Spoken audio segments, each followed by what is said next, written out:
विचार क्रांति न्यूज में आपका स्वागत है। मैं विनोद भट्ट। आइए एक नजर डालें आज की खबरों पर।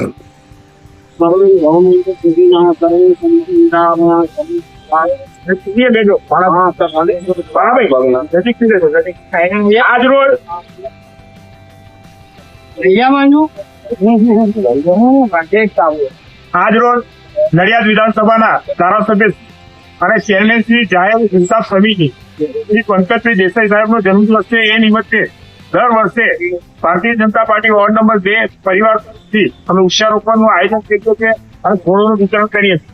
અને આ પ્રસંગે આ વોર્ડના કોર્પોરેટર મહાનગરના શ્રી બકુલભાઈ રબારી, હર્ષદભાઈ ગોહેલ, રેખાબેન ચિત્રાજી, પિંકલબેન રબારી સૌ યુવાનો ઉપસ્થિત રહ્યા અને નિખિલભાઈ મહારાજ પોતે ઉપસ્થિત રહ્યા અને એમને સુંદર માર્ગદર્શન આપ્યું। બધાને સૌને હાથ જોડીને વિનંતી છે કે સૌ પ્રકૃતિનો બચાવ કરે, વૃક્ષો વાવે, એ જ અમારા સૌ વોર્ડ નંબર 2 ના પરિવાર વતી આપ સૌને વિનંતી છે। ભારત માતા કી